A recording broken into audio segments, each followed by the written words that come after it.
한 해를 시작한 지가 엊그제 같은데 벌써 달력 한 장만 덩그러니 남아 있습니다. 이 달력을 보면서 참 세월이 빠르다. 세월이 너무 빨리 흘러가는 것 같습니다. 오늘도 성령의 이끄심 가운데 여러분과 함께 이렇게 소중한 예배, 하나님을 예배하셨다고 하는 것이 정말 감사하고 감사할 뿐입니다. 오늘 바울의 신앙 고백을 통해서 우리의 신앙과 사역을 한번 돌아보고 다시 한번 마음을 가다듬고 또 이제 우리가 한 해를 마감해가는 그런 시간인데 정말 후회 없이 2021년도를 아름답게 마무리 짓는 그런 기회로 삼고자 합니다. 신약 성경에서 우리 인생을 향한 교훈이 있습니다. 신약 성경에서 나에게 여러분에게 주신 인생의 교훈은 뭐냐면 우리 인생은 반드시 끝이 온다는 겁니다. 인생은 반드시 끝이 있다. 그리고 반드시 모든 사람은 심판을 받는다. 이것이 신약 성경의 교훈입니다. 따라서 볼까요? 모든 인생은 반드시 끝이 있다. 그리고 심판이 있다. 네, 이것이 신약 성경의 인생의 교훈입니다. 우리 인생의 종말에는 세상 사람들의 평가가 아니라 하나님께서 마지막 날에는 여러분 각자에게 여러분의 인생에 대한 평가를 내리십니다. 히브리서 9장 27절에 보면 한 번 죽는 것은 사람에게 정해진 것이고 그 후에는 심판이 있으리라 했어요. 모든 사람은 한 번 다 죽습니다. 그리고 하나님 앞에 서게 됩니다. 그리고 선악간에 상을 받고 벌을 받는 것입니다. 그래서 어떤 사람은 정말 하나님 주신 그 시간들, 세월들, 인생을 허비하고 또 예수님에 대하여 불신하고 하나님을 대적하는 사람들은 어때요? 마지막에 하나님 앞에 서게 되면 어떤 평가를 받고 심판을 받아요. 심판을 받게 되었습니다. 또 어떤 사람은 이 인생을 정말 소중하면서 하나님에게 주신 귀한 시간이니까 하나님의 영광을 위해서 정말 내 인생을 값지게 살아서 하나님 앞에 섰을 때 상을 받고 멸류관을 받게 돼요. 그래서 모든 인생은 끝이 있고 반드시 심판이 있다. 이것이 성경의 말씀입니다. 그래서 오늘 우리는 이 순간도 이게 벌써 우리가 한 해를 마감하며 달려가고 있잖아요. 그런 것처럼 내 인생에도 어느 순간이 가게 되면 마지막 종점을 찍게 되어 있어요. 지금까지 우리가 시작해왔고 과정으로 살아왔다면 언젠가는 우리가 하나님 앞에 설 수밖에 없는 것입니다. 그래서 우리가 하나님 앞에 섰을 때 하나님이 여러분의 삶을 어떻게 평가해 주실까? 그리고 내 삶을 어떻게 하나님께서 기획해 주실까? 이건 굉장히 중요한 것입니다. 여러분 하나님께서 여러분들을 복되게 하시고 또 아름답게 여겨 주시고 여러분의 삶을 정말 아름답게 평가해 주셔서 아름답게 기억해 주시는 그런 삶이 되기를 주의 이름으로 축원합니다. 아멘. 첫째로 바울은 자신의 삶을 이야기할 때 내 삶이 전제와 같이 하나님께 부어졌다라고 고백을 해요. 디모데후서 4장 6절로 가볼까요? 디모데후서 4장 6절입니다. 읽어보겠습니다. 시작. 전제와 진리가 벌써 부어지고 나의 떠날 시각이 가까웠도다. 이쪽으로세요. 전제와 같이. 여기 이 전제와 진리가 벌써 부어지고 라는 이야기 무슨 말이냐면요. 내 인생의 마지막 날이 인생의 종말이 다가온다는 뜻이에요. 그리고 내가 곧 처형당하게 된다고 하는 것을 얘기하는 말입니다. 여기 전제를 헬라어로 아까 밑에다가 헬라어로 스펜토마이라는 단어예요. 스펜토마이 이런 뜻이에요. 전제란 말은 헬라어로 스펜토마이라고 하는데 무슨 뜻이냐면 제사에서 그 제물의 마지막으로 포도주를 붓는 의식을 이야기할 때 전제라고 하는 단어를 사용합니다. 그래서 바울은 내가 전제와 같이 벌써 부어지고 이 말은 뭐냐면 내 인생을 살아왔는데 이제는 내가 하나님 앞에서 처형된 순교를 당할 날이 금방 다가온다. 그 순교를 전제로 표현하는 거예요. 전제로 표현합니다. 바울은 예수를 담에서 도서에서 처음으로 만났습니다. 그때가 30대였습니다. 30대 예수를 만나서 그리고 오직 예수를 전하는 하나님의 사랑을 전하기 위해서 40년 동안 전도 생활을 합니다. 온 지역에 세계 곳곳을 다니면서 복음을 전한 게 40년 했습니다. 보세요. 30대 예수를 만난 후에 40년 동안 전도 생활, 그리고 70대에 자기 인생을 마무리했습니다. 그는 평생을 나를 위해서 죽으시고 나를 위해서 부활하신 예수님의 그 은혜에 대해서 사랑이 전하는 것, 그리고 그 예수님에서 헌신하고 정말 자기 모든 삶을 쏟으면서 일생을 쏟아가며 살아가는 사람. 여러분 여행을 좋아하십니까? 의외로 사람들이 여행을 좋아하잖아요. 요즘 시기에는 코로나 때문에 여행을 잘 못하는 상황이지만은, 그러나 우리들의 기본적인 생각들은 여행을 좋아하고, 그래서 우리는 국내 여행도 가고 또 해외 여행도 가죠. 우리 어떤 전도 여행도 있는데 여러 여행이 있잖아요. 어떤 그 성격을 가지고 나는 어떤 여행을 하고 싶다라고 해서 많은 여행을 찾는 그런 시대 가운데 살아가고 있습니다. 사도 바울은 평생 전도하며 살았는데 5,000km나 걸어서 다니면서 전도했어요. 5,000km. 평생 전도하며 사는 거예요. 그것도 뭐 자동차 타고 가는 게 아니라 걸어서 가다가 뭐 마을이 나타나면 거기서 복음을 하고, 또 가다가 또 어떤 촌이 나오면 거기서 가서 복음을 전하고, 사람 만나면 복음을 전하고, 이것을 평생도록 전도하며 살아가는 것이 사도 바울의 삶입니다. 그래서 바울 사도의 그 삶을 이야기할 때 우리는 그의 삶을 전도 여행이라고 할 수 있습니다. 그래서 바울 사도의 생애는 전도 여행이었습니다. 여러분 어떤 여행을 하고 계세요? 또 어떤 여행을 좋아하십니까? 사도 바울은 전도 여행을 평생을 했습니다. 우리의 삶도 예수를 모르는 그러한 사람들에게 정말 그 복음을 전하고 또 하나님의 사랑을 나눌 수 있는 그런 전도 여행의 삶이 되기를 주님으로 축원합니다. 아멘. 빌립보서 2장 16절 18절 한번 볼까요? 빌립보서 2장 16절과 18절 한번 보겠습니다. 빌립보서 2장 16절로 18절 말씀까지 우리 찾아서 합독하겠습니다.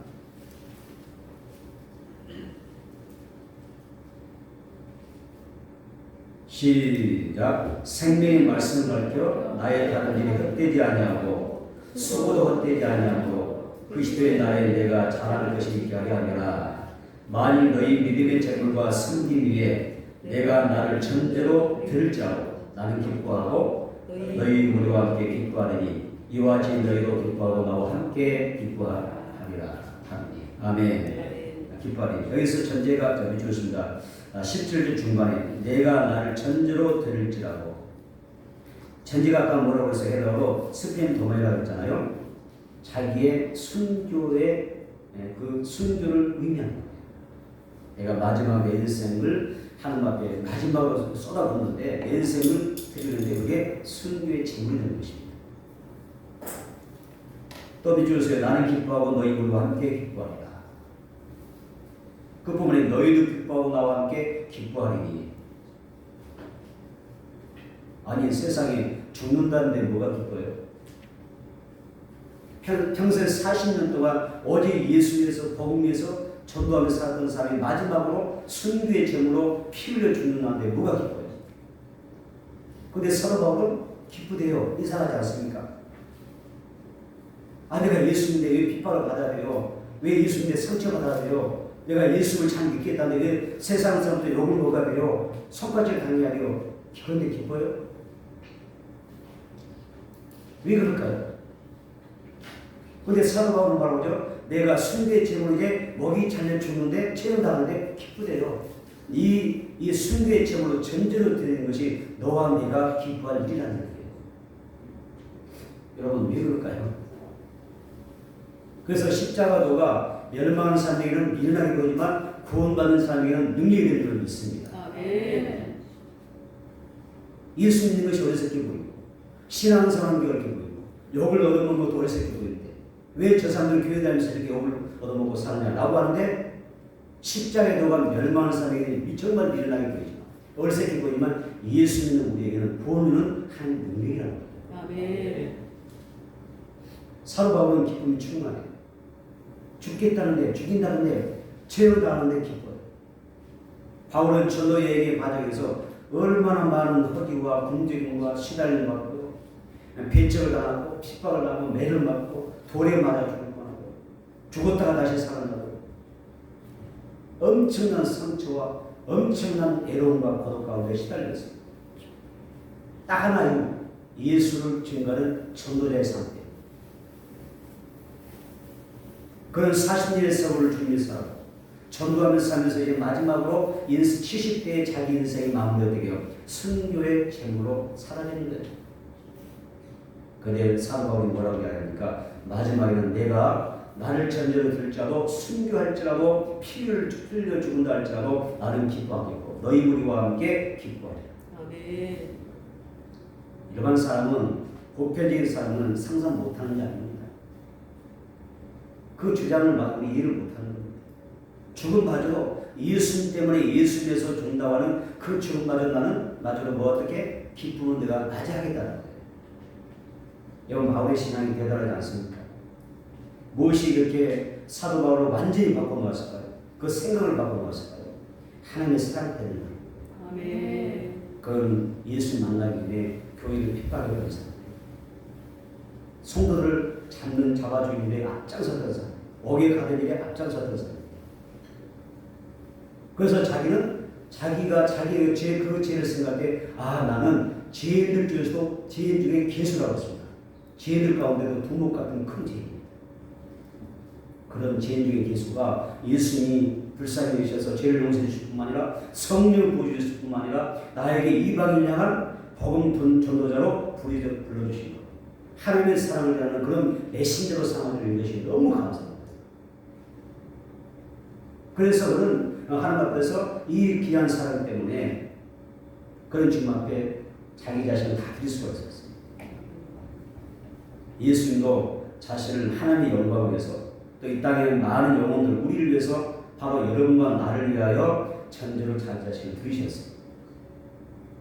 그래서 마태복음 26장 28절에서 이것은 제사를 얻게 하려고 많은 사람을 위하여 흘린 바 나의 피고 언약의 피니라. 나의 피 언약의 피니라. 내가 전제를 드렸다는 거예요. 내 모든 생명을 내 모든 것을 쏟아서 피를 흘려서 우리에게 뭐가 되셨어요? 제물이 되어주셨다. 피를 쏟는 제사 전제가 됐다. 오늘 그 예수님이 여러분을 향한 전제물이 되신 분이 있습니다. 아멘. 여러분에서 피를 쏟아주시는 거예요. 십자에서 모든 피를 쏟아주셨어요. 나의 모든 죄, 여러분이 지금도 어쩌면 여러분 가지고 가면서 불신감이 있잖아요. 또 내가 예수 믿고 교회를 다니면 다 핍박하는 사람도 있잖아요. 그것도 남이 아니라 가장 가까운 사람이 핍박해요. 그렇죠? 가까운 사람이 핍박을 좀 적당히 믿더라고. 뭐 그렇게 열심히 하라고. 별별 이야기 다 듣잖아요. 핍박 받으면서 여러분들 교회나오는 사람도 많죠. 그런데 예수님은 바로 그런 사람들까지 가요. 그러면서 피 흘려 전적으로 자기 자신을 드립니다. 그래서 누구든지 믿기만 해라. 어떤 죄인이라도 죄인 중에 괴수라도 죄인 중에 두목이라도 너가 내게 와서 회개하고 나를 믿으면 너희 모든 죄를 다 용서해 주리라. 내가 너에게 생명을 주리라. 아멘. 바로 예수님이 그렇게 사신 것입니다. 그래서 여러분 불신가족도 희망이 있죠. 그래도 생명이 약속되어 있죠. 마음 오픈할 수 있기를 원합니다. 아멘. 기도하길 바랍니다. 아멘. 그들의 영원한 생명 대신 예수 그리스도가 그들의 마음속에 찾아오셔서 그들에게 임재하시고 자중하시기를 축복합니다. 아멘. 우리가 12월 25일 되면 모든 세계가 또 우리는 그 기독교인들은 해마다 성탄절 예배를 드립니다. 왜 우리가 성탄절 예배를 드립니까? 죄인을 사랑하시는 나를 사랑하셨고 나를 구원하신 그 예수님 하나님의 사랑 때문에 하는 것입니다. 그러면 예수님이 이 땅에 왜 오셨을까요? 우리에게 승김 받으려고. 우리 마땅히 하는 승기해야 됩니다. 우리에게서 영광 받으시려고 우리 마땅히 예수님에게 영광을 돌려야 됩니다. 그러나 예수님의 마이들은 그게 아닙니다. 나는 이 땅에 승김 받으려는 게 아니라 승김을 주러 오시고 나는 높임 받고 영광 받기 위해서 이 땅에 온 것이 아니라 뭐 하시려고 우리에게 구원하시고 생명 주시고 오셨다. 아멘. 만약 예수님의 승김 받고 영광 받고 하셨다면 저 에글산 입성할 때부터 달라져야 되죠. 그런데 나귀 정말 그 미쳐나 나귀 새끼를 타고 오시잖아요. 성김 받으려는 분이 영광 받으는 분이 그렇게 오시겠어요? 아주 휘황찬란하게 영광스럽게 오시는 거죠. 예수님 정말 승진받고 영광 받으시려고 하면 이 땅에 성탄하실 때 초라하게 오셔야 됩니다. 온 세상 만민이 바라보는 가운데서, 그렇죠? 우러러보는 가운데서 아주 영광스럽게 오셔야 되죠. 그런데 말 위에 누워서 초라하게 감히 말 밥통에 누워서 침대에서 막 하나님 예수님께서 오시는 거예요. 그래서 예수님은 왜 오셨느냐? 다섯사 나를 위해서 죽으러 오셨다. 죽으러 오셨다. 이건 성탄절 그러면 단순히 우리가 예수님의 아기 예수님 탄생했다고 찬양하고 경배하는데 그걸 딱 멈추면 안 돼요. 아, 예수님이 오신 그 이유가 우리가 성탄에 축하하고 경배하는 거냐면 나를 위해서 죽어 오신 예수. 아멘. 나와 내 가족을 살리기 위해서 부활과 영생을 위해서 이 땅에 죽어 오신 예수. 아멘. 그래서 그걸 우리가 찬양하고 경배하는 것입니다. 아멘. 하나님의 사랑의 몸을 입고 나 고쳐는 이 땅에 죄인으로 찾아오셨습니다. 그래서 나에게 나에서 주시고 나에게 영원한 생명과 부활을 주시고 오셨죠. 누구든지 예수 믿고 영접하는 사람은 제사를 받게 되고 부활의 몸을 얻게 되고 영생 복을 얻게 될 줄로 믿습니다. 아멘. 성탄절은 그런 의미인 것입니다. 디모데후서 4장 6절 상반절에 어떤 내용이 있었어요? 내가 벌써 부어지고 그랬죠. 여기서 밑줄을 보세요. 내가 벌써 부어지고. 디모데후서 4장 6절 내가 벌써 부어지고.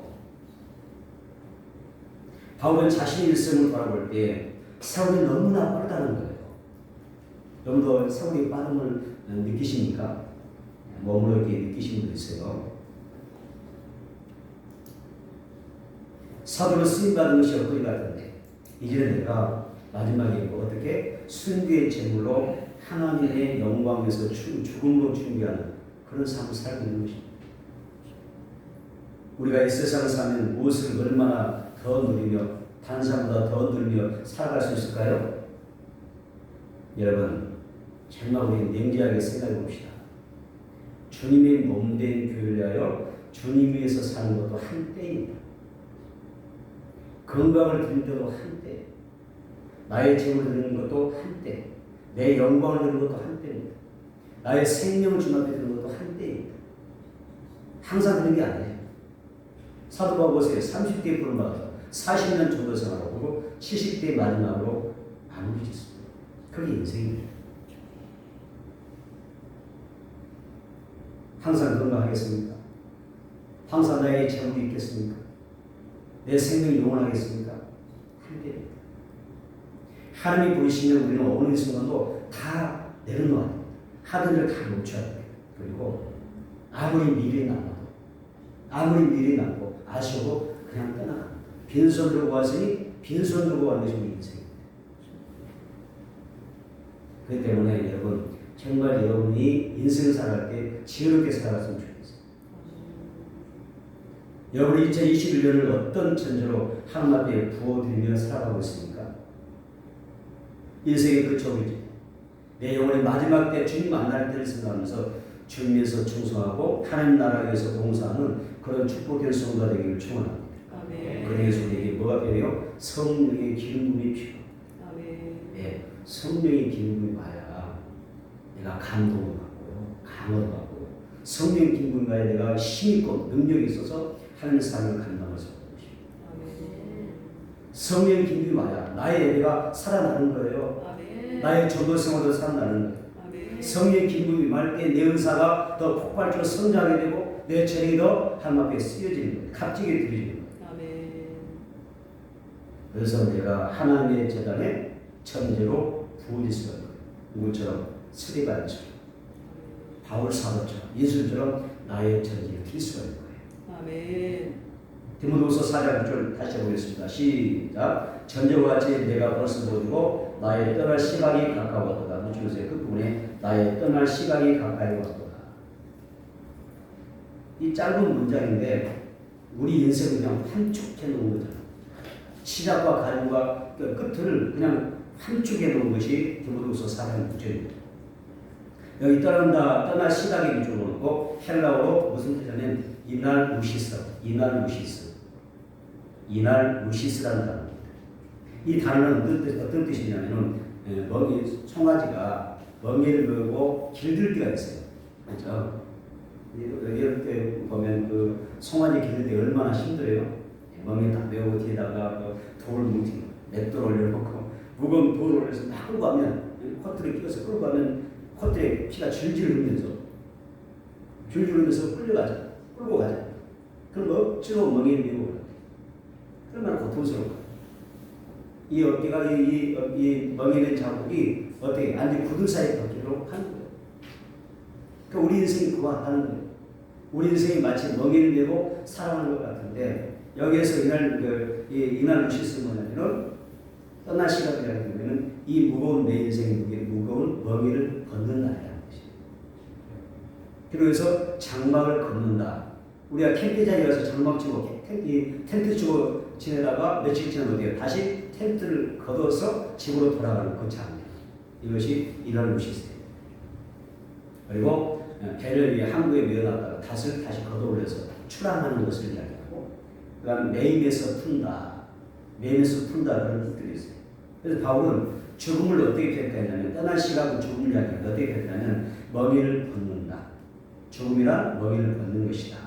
장막을 걷는다. 걷고 떠나가는 것이다. 그리고 죽음은 닷을 걷어올려서 항구로 출항하는 것이다. 죽음은 뭐라고 하죠? 매임에서 푼다는 것이 있어요. 그래서 바울은 죽음을 이렇게 이야기하죠.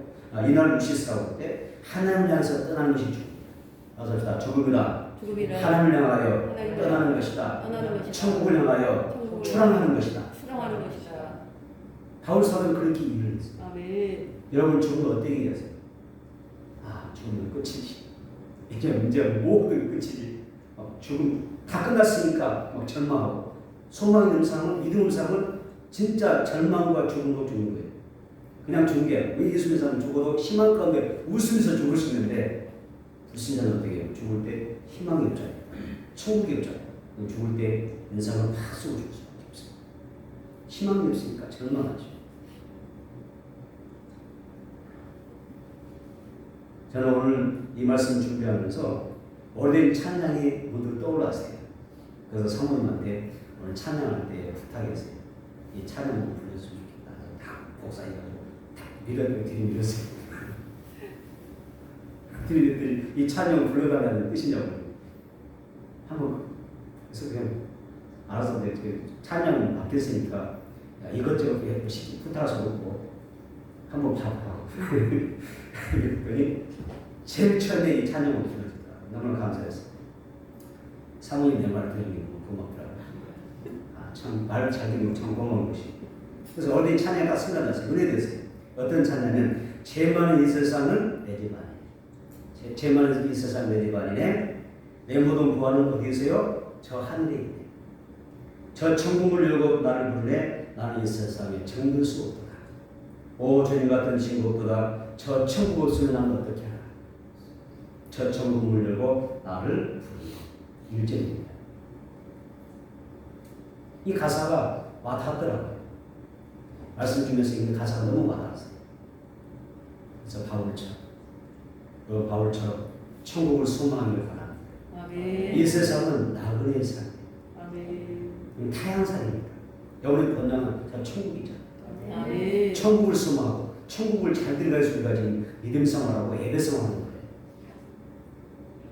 기도를 해야 하니까 믿음으로 승리하기 위해서 세상에서 죄와 사망과 불신앙과 싸워 이겨서 마지막에 영적으로 승리해서 천국의 꼬리를 하는 거예요.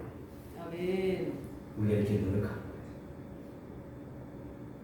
바울처럼 천국을 소망하며 여러분 하루하루를 정말 값지게 전제로 부어지는 삶을 살게 되기를 주님으로 축원합니다. 아멘. 두 번째 바울은 이런 고백을 합니다. 선한 싸움을 싸웠다. 나는 선한 싸움을 싸웠다. 나의 달려갈 길을 마쳤다라고 이야기합니다. 디모데후서 4장 7절 볼까요? 디모데후서 4장 7절입니다. 시작. 나는 선한 싸움을 싸우고 나의 달려갈 길을 마치고 믿음을 지켰으니 아멘. 선한 싸움을 싸우고 나의 달려갈 길을 마쳤다라고 해요.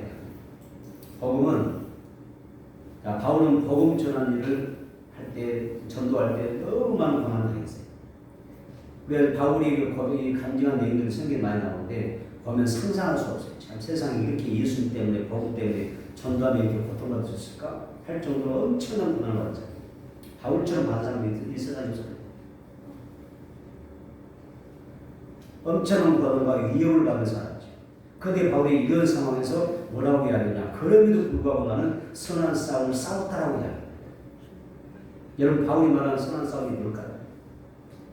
선한 싸움을 싸웠다는데 뭘 보고 바울은 선한 싸움을 싸웠다고 이야기할까요? 그게 뭐예요? 마귀를 멸하는 것입니다. 아멘. 마귀를 멸하고 그리고 지옥 갈 영혼을 살려내는 것, 그리고 천국으로 인도하는 그 사역을 선한 싸움이라 표현해요. 다시 해봅시다. 마귀를 멸하고 지옥 갈 영혼을 구원하고 천국으로 인도하는 것. 바울 사도는 이 선한 싸움을 싸워 이겼대요. 죽을 영혼을 살리는 것이 이 세상에서 가장 선한 일입니다. 아멘. 그래서 성경 말씀 보겠습니다. 고린도전서 9장 19절입니다. 고린도전서 9장 19절.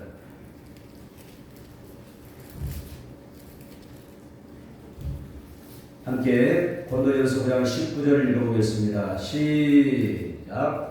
내가 모든 사람에게서 자리를 올라 스스로 모든 사람이 족이 된 것은 더 많은 사람을 얻고자 하니라. 해주세요. 더 많은 사람을 얻고자 하니라. 이것이 사도 바울이 말하는 선한 싸움이에요. 영적인 싸움입니다. 더 많은 사람을 구원하고자 원한다. 22절 보겠습니다. 22절 시작. 약한 자들에게 내가 약한 자와 적인 것은 약한 자를 얻고자 하며 내가 여러 사람에게 여러 것을 주는 것은 아무쪼록 몇 살라도 구원을 하고자 하니. 주세요. 그 부분에 아무쪼록 몇 살라도 구원하고자 합니다. 이게 사도 바울의 인생의 방향과 목적이에요. 목표입니다. 바울은 한 살보다 더 구원하기 원한다. 더 많은 사람으로 구원하기 원한다. 몇 살이라도 구원하기 원한다. 이것이 사도 바울의 생각이에요. 그래서 바울 사도는 이 선한 싸움을 내가 평생 싸움을 살아왔는데 후회가 없대요. 나는 인생에 후회가 없다.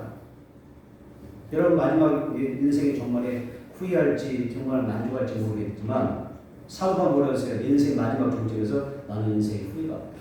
왜? 선한 싸움을 다 싸워 마쳤기 때문에. 여러분도 후회 없는 인생이길 바랍니다. 눈을 감게 될 때, 천국 가게 될 때 후회 없게 되기를 주님으로 축복합니다. 아멘. 그래서는 감사하고 자기 인생에서 감격하는 은혜에 감격하는 거예요. 디모데후서 4장 8절 볼까요? 디모데후서 4장 8절입니다. 시작. 이제 오늘은 나를 위하여 의의 멸관이 예비되었으므로 주고 올라오신 재판장이 그날 내게 주실 것이며 내게만이라 주의 나타나심을 상하는 모든 자에게 보리라. 주세요. 이제 오늘은 나를 위하여 뭐가 예비되었어요? 의의 멸관이 예비되었다. 그가 그 다음에 끝부분에 주셨습니다. 주의 나타나심을 상하는 모든 자에게 보리라. 의의 멸관이 보리겠다는 것입니다. 바울이 선한 싸움을 싸우면서 자신의 생명을 전제로 드릴 수 있었던 것, 내가 순교의 제물로 나를 드릴 수 있었던 것에는 천국의 상급 멸관을 소망했기 때문에. 아멘. 그것 때문에 그렇게 한 거예요. 그래서 바울이 이제부터는 나를 위하여 의의 멸관이 예비되었다. 이렇게 당당하게 고백하는 것을 볼 수가 있습니다. 아멘. 감사한 것은 사도 바울이나 이 순교자 같은 특별한 사람만이 의의 멸관을 받는 게 아닙니다. 여기서 뭐라고 하세요? 주의 나타나심을 사모하는 모든 성도에게도 이 의의 멸관이 준비되어 있다고 합니다. 아멘. 그렇기 때문에 우리도 어떻게 살아야 겠죠? 바울처럼 그 의의 멸관을 받기를 소망하고 갈망하고 우리가 충성하며 살아가야 된다는 것입니다. 아멘. 사도행전 20장 24절 보겠습니다. 사도행전 20장 24절. 사도 바울은 이런 말씀을 많이 고백하고 있어요. 그래서 나의 달려갈 길에 대한 이야기를 많이 하고 있는데 우리 인생의 길이 되기를 바랍니다. 사도행전 20장 24절도 거의 비슷한 내용이죠. 보겠습니다. 시작. 내가 달려갈 길과 주 예수께 받은 사명 곧 하나님의 우리의 복음을 증언하는 일을 마치지 않으면 나의 생리욕자 전도 귀한 것으로 여기지 아니하노라. 아멘. 여기도 뭐 하세요? 내가 달려갈 길. 인생의 길을 이야기하죠. 내가 달려갈 길은 뭐냐? 이쪽 주 예수께 받은 사명. 아멘. 이게 내 인생의 달려갈 길이에요. 그러면 사명이 뭐냐? 하나님의 은혜 복음을 증언하는 일. 이렇게 이야기하죠. 그리고 뭐라고 이야기합니까? 이 사명을 다하기까지 내 생명을 좀 더 귀한 것을 여기지 않겠다. 하나님께 온전히 내 생명을 어떻게 전제로 드리겠다는 것입니다. 아멘. 자, 이렇게 사도를 이야기합니다. 그리고 하나님이 참 위에서 보신 그 부름의 상을 위해서 의의 멸관에서 내가 표대 삼고 힘차게 달려간다라고 이야기했죠. 바울에게 있어서 그리고 교회를 세우고 그리고 죽을 영혼을 살려내는 그 일을 선한 싸움이라고 표현했고요. 그 다음에 내 인생에 달려갈 길이다 이렇게 표현했어요. 여러분도 선한 싸움을 잘 달려갔으면 좋겠습니다. 아멘. 내 인생의 마지막 길도 잘 마쳤다고 고백할 수 있게 되기를 바랍니다. 아멘. 정말 그랬으면 좋겠어요. 그래야 우리가 마지막에 여러분이 아주 후회 없이 여러분이 행복하게 눈을 감을 수가 있고 그리고 눈을 뜨게 되면 천국이 확 열리게 되는 것입니다. 아멘. 근데 죽을 때 좀 뭐가 석연찮아. 내가 제대로 못 마친 것 같은데 잘 못 살아온 것 같은데 그런 후회가 되면 안 되잖아요. 여러분의 직분과 사명에 따라서 또 올해도 마찬가지예요. 오늘 올해도 우리가 열심히 잘 달려야 돼요. 올해라고 하는 2021년도라고 하는 이 날을 주셨으니까 이 날의 마지막까지 어떻게 해야 돼요? 잘 달려야 돼요. 아멘. 내가 달려갈 길, 사명의 길, 그렇죠? 잘 달려가야 돼요. 그래서 기간별로 목장별로 마지막까지 최선을 다해서 그리고 아름다운 유종의 길을 남길 수 있는 그런 해가 되기를 주님으로 축원합니다. 아멘. 세 번째는 바울은 뭐라고 또 고백했을까요? 믿음을 지켰다라고 고백합니다. 다섯 번 믿음을 잘 지키자. 믿음을 잘 지키자. 믿음을 잘 지키자. 믿음을 잘 지키자. 하나님 여러분에게 주신 믿음을 잘 지키기를 바랍니다. 아멘. 성경에 보게 되면 두 가지 그 삶의 패턴을 가진 사람들이 기록되어 있습니다. 하나는 어떤 사람이냐면 믿음을 잘 지켜내지 못하는 사람들이 쭉 나옵니다. 하나님이 믿음을 주셨는데 믿음으로 살기는 좀 살긴 살았다고 생각하는데 믿음을 끝까지 이겨내지 못한 사람, 지키지 못한 사람들의 기록이 나오고 있고요. 또한 하나는 믿음을 잘 지켜낸 사람들의 믿음이 기록되어 있습니다. 그러니까 삶의 패턴이 이 두 가지입니다. 그래서 성경에는 왜 그러면 막 믿음 좋은 사람만 이야기하고 뭐 그런 사람들의 이름만 성경에 기록되면 좋을 텐데 왜 믿음을 못 지키는 사람들이니까 다 기록이 왔는가? 하나님께서 뭘 좀 오류하시나? 잘못 생각하시나? 아니라는 거예요. 왜 성경에는 믿음을 지키지 못하는 사람들이 기록됐을까요? 그것은 우리에게 삶의 교훈을 주는 거예요. 그래서 그들의 어떤 신앙의 믿음의 실패를 고려 삼아서 너는 그들의 그 실패의 삶을 전체를 덮지 말라는 거예요. 가는 데다가 성경에 기록되어 있어요. 믿음을 잃어버린 사람이 기록되어 있어요. 이 사람은 차라리 나지 아니할 뻔한 사람이잖아요. 예수님 말씀하시잖아요. 그렇기 때문에 성경으로 기록되지 않는 것이 좋아요. 그래도 하나님의 기록이 놓으셨어요. 예. 가는 데다는 돈 높은 이 물욕의 욕심 때문에 믿음을 버렸어요. 그리고 예수님을 팔아먹은 여러분 배신자. 근데 성경이 정확히 기록되어 있습니다. 또 후메네오와 알렉산드가 있는데 이들은 어떤 사람이냐? 하나님의 신으로 착한 양심을 버리고 믿음을 가졌는데 그 믿음이 그냥 파손되어 버려요. 믿음이 파손한 사람으로 소개해요.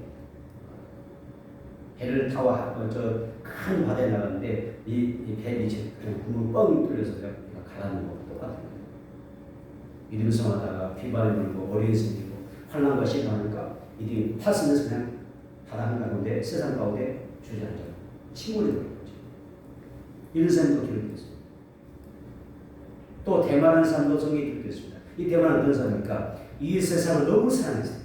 하나님보다 세상을 더 사랑했어요. 하나님보다 세상이 더 사랑스러웠어요. 그래서 동역자였던 바울 사도를 배신하고 떠나서 저 데살로니가로 내려갔던 사람이라고 성경에 기록합니다.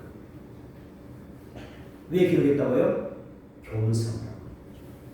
너희는 그들의 실패를 고루 삼아서 그들의 삶의 전체를 갚지 말라는 것입니다. 그래서 그들은 믿음을 시작했지만 믿음을 끝까지 지켜내지 못함으로 지옥으로 세상의 나라로 떨어졌던 사람입니다. 여러분 성경이 이야기합니다.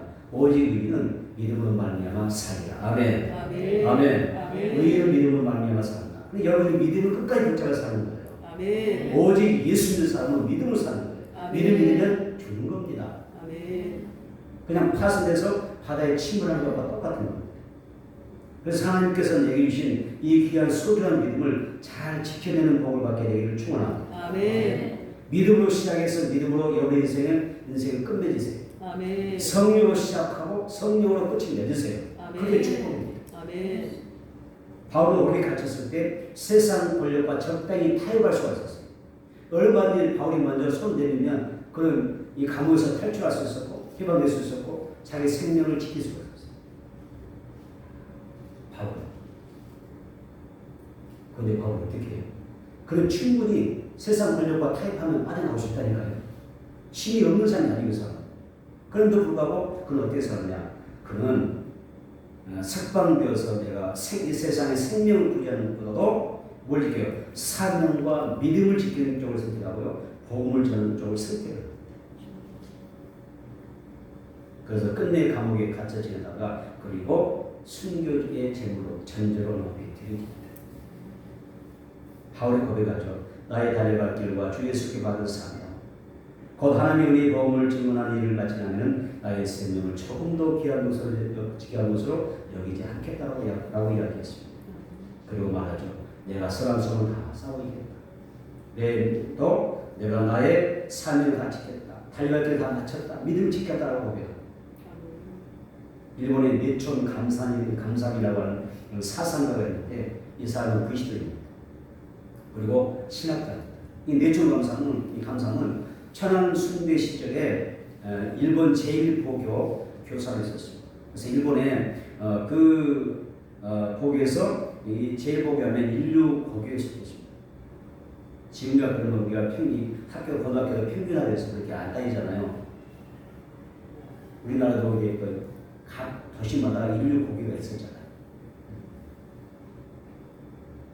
그런 것처럼 일본에서 최고의 인류고교가 바로 이 보배교라고 하는 제1고교라고 하는 그런 학교였어요. 근데 그 이 학교에서 국가경주위원회 학교에서 천황숭배 그 의식을 치르게 됩니다. 그때 내촌감사는 신앙 양심과 나의 신앙 양심과 내 믿음을 지키기 위해서 나는 천황숭배 의식을 하지 않겠다고 거부합니다. 이게 쉬운 게 아니죠. 예.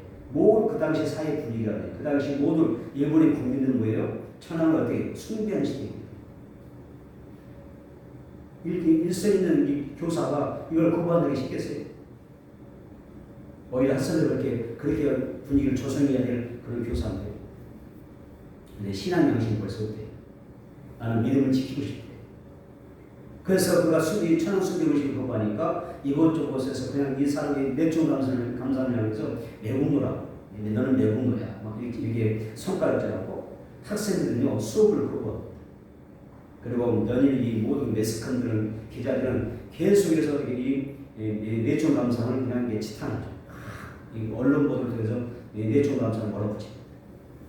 그래서 이 내촌 감사는 어쩔 수 없이 학교를 사직하고 저 미국 맨해튼으로 옮겨가죠. 그곳에 이사 가서 음식 장사, 식당을 하면서 음식 장사를 합니다. 근데 거기까지 신문 기자가 쫓아온 거예요. 쫓아와서 여기 질문할 때 내촌 감사이 뭐라고 이야기하냐면 이렇게 이야기합니다. 나는 부귀영화를 원하지 않습니다. 나는 명예를 원하지도 않습니다. 내가 원하는 것은 다만 하나님의 영광을 나타내는 일입니다. 나는 어렸을 때 그렇게 배웠습니다. 내가 어렸을 때 예수님은 반드시 재림한다고 하는 사실을 나는 말씀드렸습니다. 나는 지금도 그것을 믿습니다. 그렇기 때문에 나는 현재 평화를 위해서 나는 절대 우상을 섬길 수가 없습니다. 나는 독실한 그리스도인이다. 여러분, 신앙의 정조를 지키면서 하나님을 섬기겠다는 이 고백이 얼마나 위대합니까? 얼마나 큽니까? 지금 이 시대를 보게 되면 이 내촌 감사 같은 제2의, 제3의 신앙 인물이 필요한 때가 아닙니까? 여러분이 그런 사람들이 원합니다. 코로나 때문에 보니까 평생 예수를 잘 믿었던 사람이 하루아침에 너무나 쉽게 믿음이 무너지더라고요. 너무나 많은 그 신앙의 그 아름다운 것들을 지켜봤는데 어느 순간 다 무너져 버리더라고요. 너무 가슴이 아팠어요.